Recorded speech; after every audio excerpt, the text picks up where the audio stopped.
Shalom, selamat sore Bapak Ibu Saudara Jemaat yang mengasihi dan dikasihi Tuhan. Kembali kita berjumpa dalam ibadah keluarga pada sore hari ini. Mari kita siapkan hati, pikiran, dan waktu kita untuk mengikuti ibadah ini. Pemberitaan firman Tuhan akan disampaikan oleh Bapak Penatua Hari Suprapto. Terpujilah nama Tuhan Yesus yang senantiasa menyertai kehidupan kita sampai saat ini. Kembali kita akan memuliakan nama Tuhan dan merenungkan firman Tuhan bersama-sama dalam persekutuan ini di rumah kita masing-masing. Jemaat Tuhan, mari kita berdiri dan memuji nama Tuhan dari Kidung Jemaat 19 bait pertama dan kedua.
Jemaat yang dikasihi Tuhan, mari kita satu dalam doa.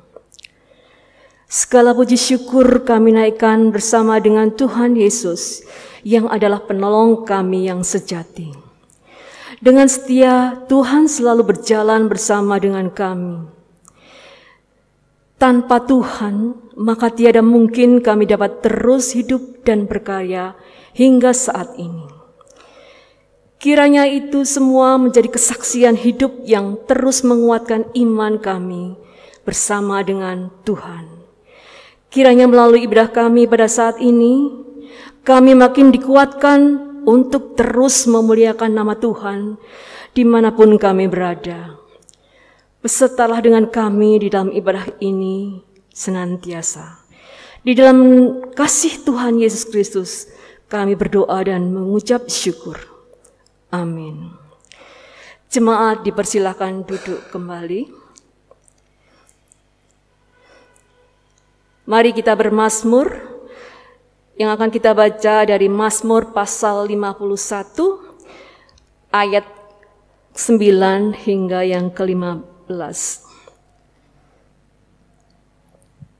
Bapak Ibu Saudara yang di rumah bisa membacanya secara berbalasan. Mazmur pasal 51 ayat 9 sampai yang ke-15 yang menyatakan, "Bersihkanlah aku daripada dosaku dengan hisop, maka aku menjadi tahir. Basuhlah aku, maka aku menjadi lebih putih dari salju. Biarlah aku mendengar kegirangan dan sukacita. Biarlah tulang yang kau remukan bersorak-sorai kembali. Sembunyikanlah wajahmu terhadap dosaku. Hapuskanlah segala kesalahanku. Jadikanlah hatiku tahir, ya Allah, dan perbaruilah batinku dengan roh yang teguh. Janganlah membuang aku dari hadapanmu, dan janganlah mengambil rohmu yang kudus daripadaku. Bangkitkanlah kembali padaku kegirangan karena selamat yang daripadamu. Dan lengkapilah aku dengan roh yang rela, maka aku akan mengajarkan jalanmu kepada orang-orang yang melakukan pelanggaran, supaya orang-orang berdosa berbalik kepadamu." Demikian pembacaan Mazmur. Kita akan sambut dengan Kidung Kidung Jemaat 160 bait pertama dan kedua.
Jemaat yang dikasihi dalam Tuhan kami Yesus Kristus, tiba saatnya kita akan masuk di dalam pemberitaan firman.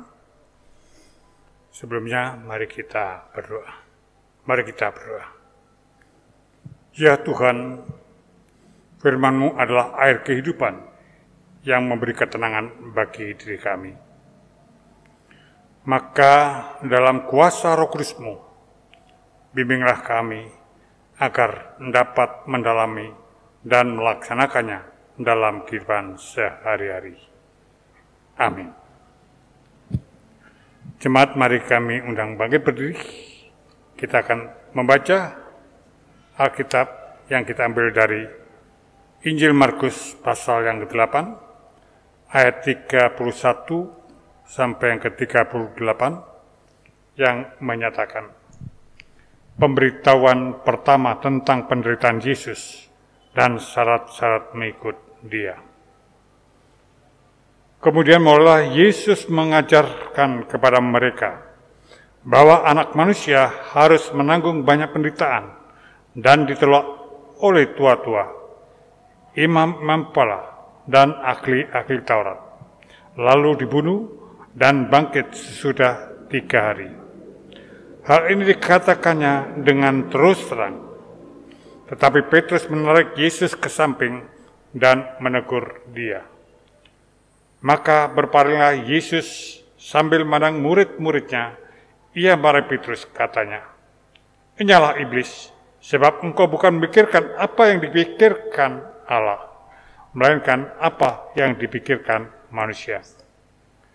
Lalu Yesus memanggil orang banyak dan murid-muridnya dan berkata kepada mereka, "Setiap orang yang mau mengikut aku, ia harus menyangkal dirinya, memikul salibnya, dan mengikut aku.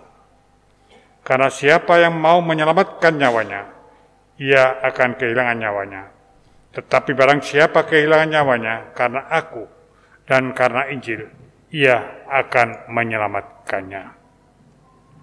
Apa gunanya seorang memperoleh seluruh dunia, tetapi kehilangan nyawanya? Karena apakah yang dapat diberikannya sebagai ganti nyawanya?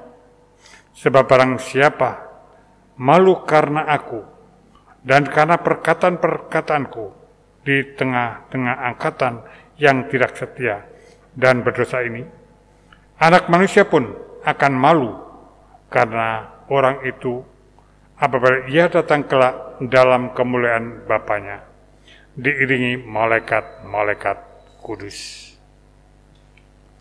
Demikianlah pembacaan Alkitab. Terpujilah nama Tuhan. Hosiana.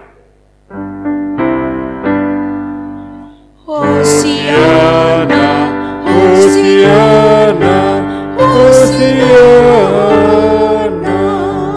Kami persilakan duduk kembali.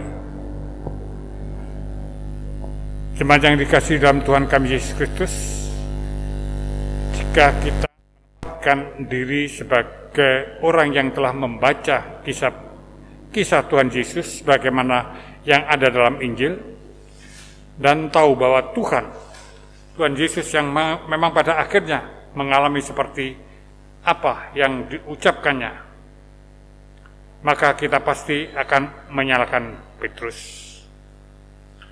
Mas Aksy sebagai murid Tuhan Yesus yang sudah mengikutinya cukup lama tidak cukup untuk mengetahui dan memahami apa yang disampaikan gurunya.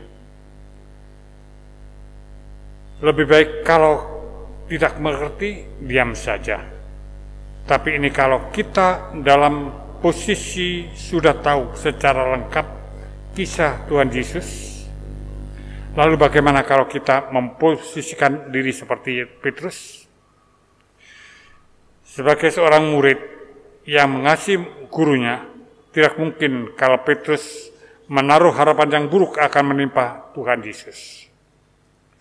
Karena ia wajar saja ketika Tuhan Yesus menyampaikan apa yang ia akan menanggung banyak penderitaan seperti mengalami penolakan oleh tua-tua, imam-imam kepala, dan ahli-ahli Taurat, bahkan dibunuh dan mati. Petrus langsung bereaksi. Ia langsung menarik Tuhan Yesus ke samping dan menegur dia. Bagi kita yang sudah paham akan karakter dari Petrus, pasti tidak akan terkejut. Petrus memang dikenal sebagai orang yang memiliki karakter yang lugas, terus terang, tidak ada yang tutupi, cenderung kasar dan sering sembrono. Barangkali ini tidak lepas dari lingkungan kehidupan sebagai nelayan yang membentuk Petrus sehingga memiliki karakter semacam ini. Tapi bagi yang tidak kenal karakter Petrus, pasti akan kaget. Kok Petrus bersikap kasar sekali pada gurunya? Apa yang bisa Petrus menyampaikan secara halus akan sikap pada Tuhan Yesus? Tapi sekali lagi, itulah sikap Petrus yang akan langsung bereaksi apa yang dipedulikan, yang akan dipikirkan oleh orang lain. Menariknya kemudian, apa yang direspon oleh Tuhan Yesus atas sikap Petrus, sebagaimana ayat 33. Tampak jelas bagaimana Tuhan Yesus kurang senang dengan sikap Petrus.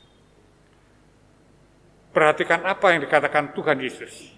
Enjalah iblis, sebab engkau bukan memikirkan apa yang dipikirkan Allah, melainkan apa yang dipikirkan manusia. Petrus disapa sebagai iblis. Kenapa Tuhan Yesus sampai harus menyebut seperti itu? Saudara-saudara, mari kita menghubungkan dengan ayat-ayat sebelumnya sebagaimana ayat 8, pasal 8 ayat 27 sampai ke 30. Di situ Tuhan mengajukan satu pertanyaan kepada murid-muridnya tentang siapa dia. Dalam bagian pertama Tuhan Yesus bertanya, apa kata orang? Dan di dalam bagian kedua, Tuhan Yesus apa yang dikatakan murid-muridnya sendiri tentang dia.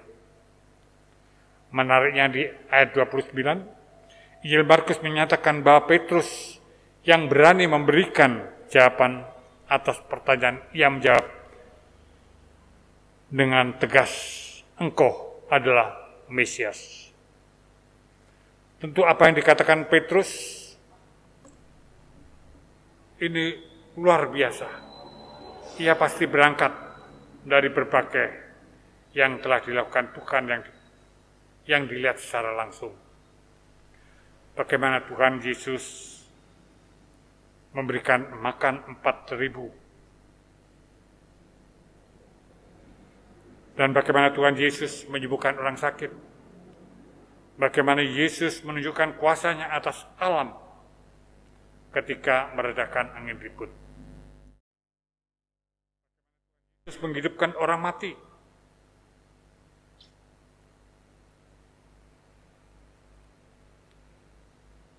Tuhan Yesus menurut Petrus luar biasa. Dia bukan manusia biasa. Bagi Petrus, Tuhan Yesus adalah Mesias, Sang Juru Selamat, yang selama ini orang menantikan kedatangan Tuhan Yesus pasti akan memenuhi harapan orang Yahudi, termasuk Petrus, untuk membebaskan mereka dari penjajahan Romawi. Tapi harapan Petrus ini ternyata tidak sejalan dengan apa yang kemudian disampaikan Tuhan Yesus tentang apa yang akan terjadi. Bukan menjadi pemimpin yang akan membawa Yahudi ke dalam kejayaan, tapi malah akan mengalami penderitaan dan kematian. Betapa kecewanya hati Petrus, dan itu secara spontan ia tunjukkan ketika menarik Tuhan Yesus ke samping dan menegur dia. Ketidaksamaan pikiran inilah yang kemudian disorot oleh Tuhan Yesus. Tuhan Yesus menyatakan bahwa apa yang dipikirkan Petrus bukan kehendak Allah. Kehendak Allah terkait dengan tindakan penebusan dan dosa-dosa manusia itu akan diwujudkan dengan penderitaan dan kematian yang dialami Tuhan Yesus. Dengan demikian penderitaan dan kematian itu akan menjadi bagian yang harus dijalani sebagai bagian yang dikehendaki Allah. Itulah sebabnya dalam ayat 34, Tuhan Yesus mengajak murid-muridnya untuk memahaminya. Yaitu setiap orang yang mau mengikut aku, ia harus menyangkal dirinya, memikul salib, dan mengikut aku. Kalimat ini penting disampaikan terkait dengan apa yang dialami oleh Tuhan Yesus. Tuhan Yesus mendahului semuanya, yang sebagai perintis bagi siapapun yang ingin mengikut dia. Saudara-saudara yang terkasih dalam Kristus, melalui renungan firman Tuhan, kita diingatkan seberapa sering kita mengalami konflik batin dalam hubungan kita dengan Tuhan. Ada sejumlah pergumulan yang terjadi di tengah kehidupan kita, yang membuat pertanyaan kehendak Tuhan atas hidup kita. Padahal saat awal terjadinya pandemi 19, kita menyaksikan bagaimana kegalauan semacam ini menimpa saudara-saudara kita yang dinyatakan positif dan harus menjalani proses isoman atau isolasi mandiri. Kita tahu bagaimana beratnya beban mereka dengan sikap sebagai orang yang positif COVID. Dijauhi karena dianggap sebagai aib dan diusir dari rumah. Belum lagi mereka yang harus kehilangan orang-orang yang dikasih secara tiba-tiba setelah dinyatakan positif COVID-19. Bagaimana untuk dapat memahami kehendak Tuhan dalam semuanya itu tentu harus melalui proses yang tidak mudah. Namun firman Tuhan hari ini menuntun kita untuk melihat apapun yang terjadi sesuai dengan apa yang Tuhan pikirkan. Apapun yang kita alami di masa lalu dan di masa kini dalam perkara yang sulit, bukan cerminan yang hilangnya kasih Tuhan atas hidup kita. Tuhan Yesus tetap konsisten dalam proses untuk membawa kita dalam rancangan yang penuh dengan damai sejahtera.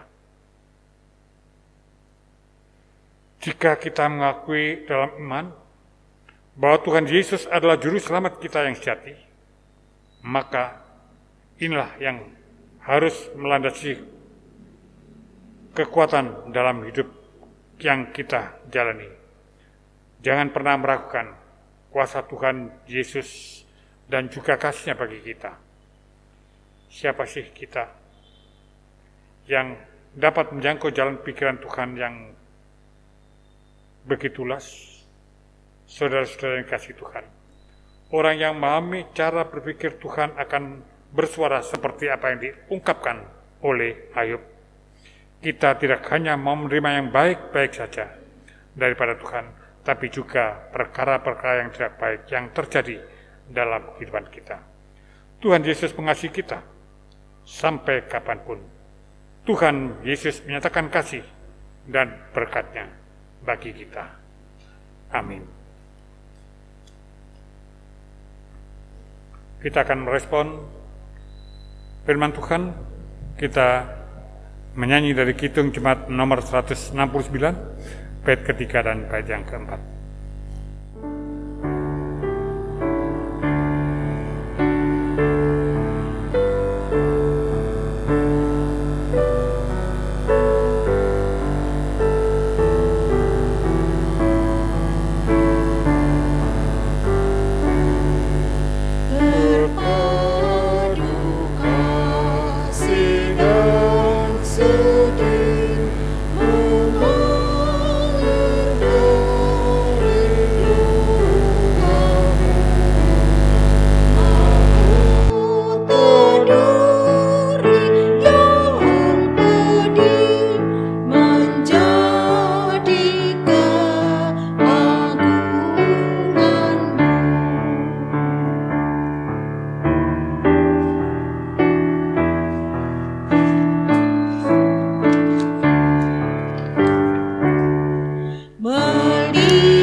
Jemaat yang dikasihi dalam Tuhan kami Kristus, mari kita masuk di dalam doa syafaat. Mari kita berdoa.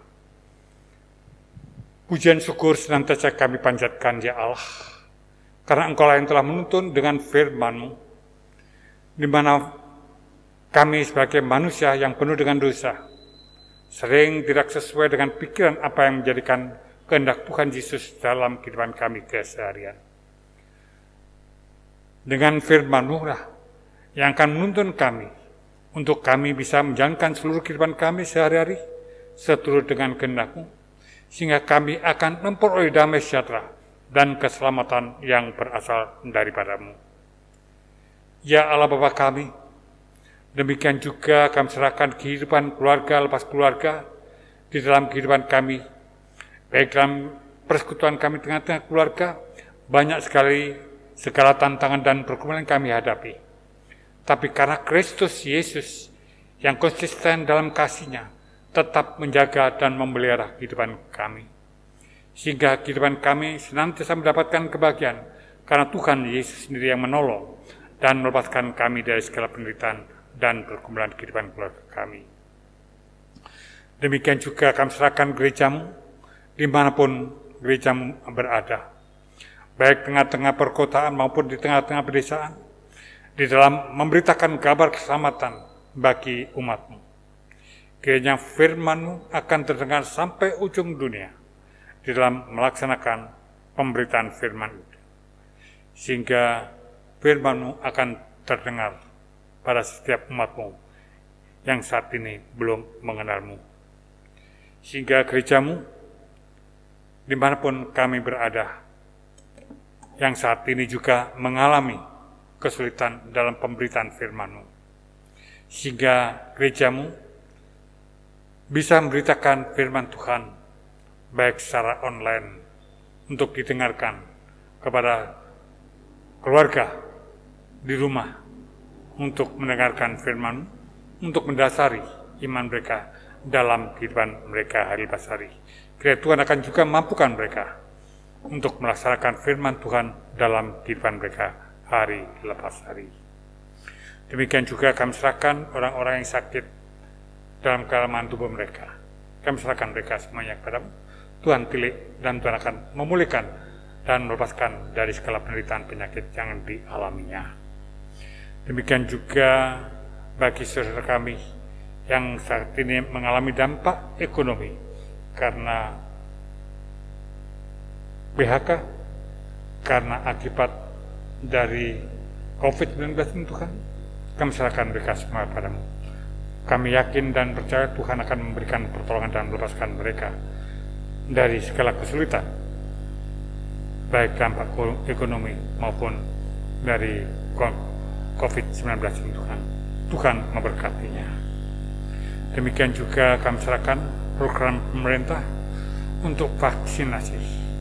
Kiranya petugas vaksinator, baik petugas medis maupun tenaga relawan yang sudah Tuhan persiapkan, kiranya Tuhan juga akan memberkati mereka semua dalam melaksanakan tugas tanggung jawab mereka, sehingga mereka pun akan berkeselamatan dan memberikan pertolongan kepada sesamanya.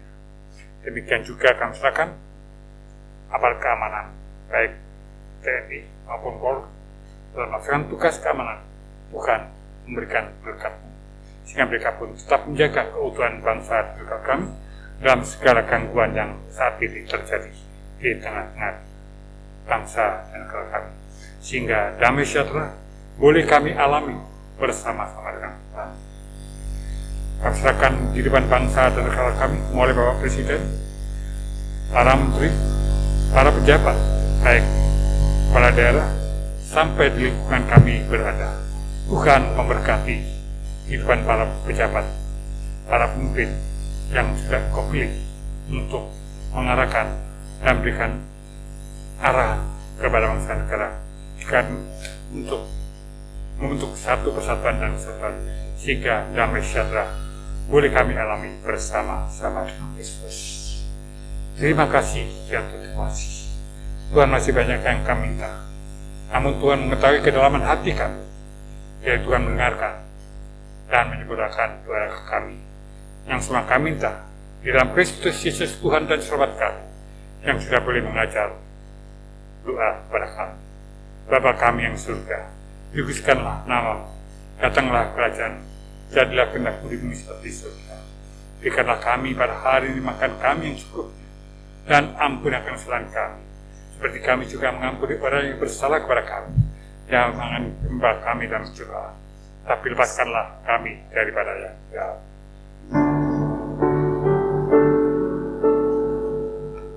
Karena Engkau-lah yang mempunya kerajaan dan kuasa dan kemuliaan sampai selama-lamanya.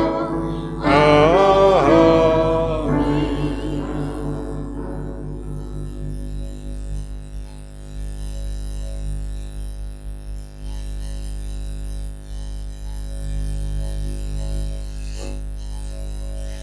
Jemaat yang dikasihi Tuhan, marilah kita mengucap syukur kepada Tuhan dengan beri persembahan kepadanya.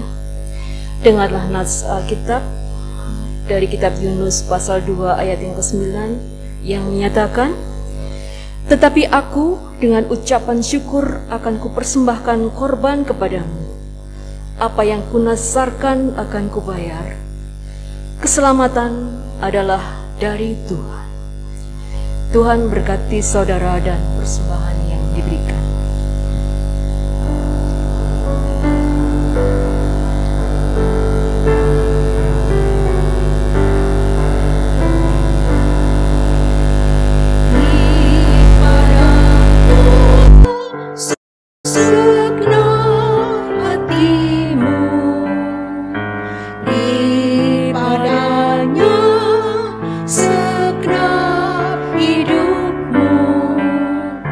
Kau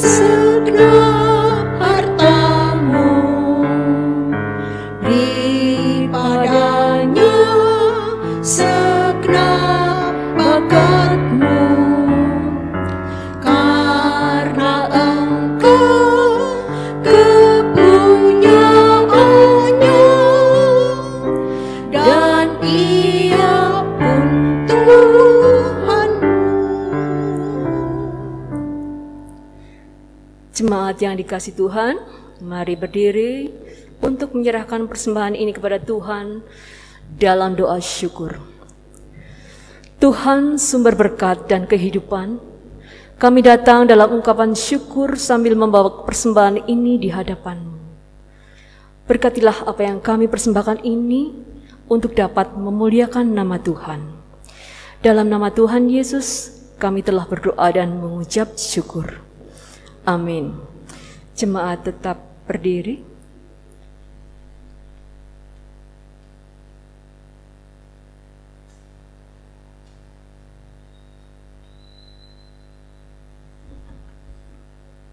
Jemaat yang dikasihi dalam Tuhan kami Yesus Kristus, terimalah amal pengutusan.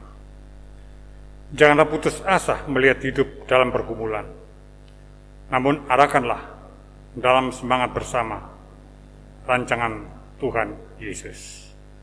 Kita akan menyanyi dari Kidung Jemaat nomor 169 bait yang kelima.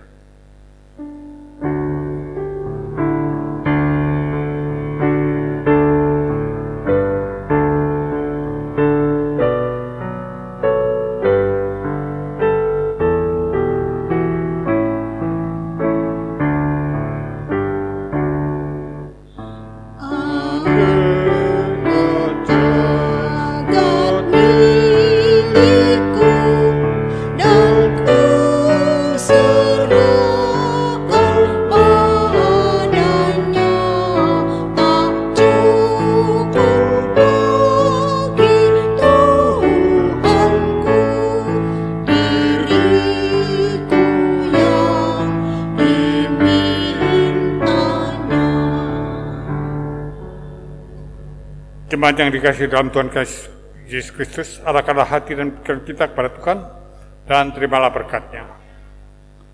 Kekuatan dalam penyertaan Tuhan Yesus Kristus selalu bersama di tengah kehidupan kita semua sampai selama-lamanya.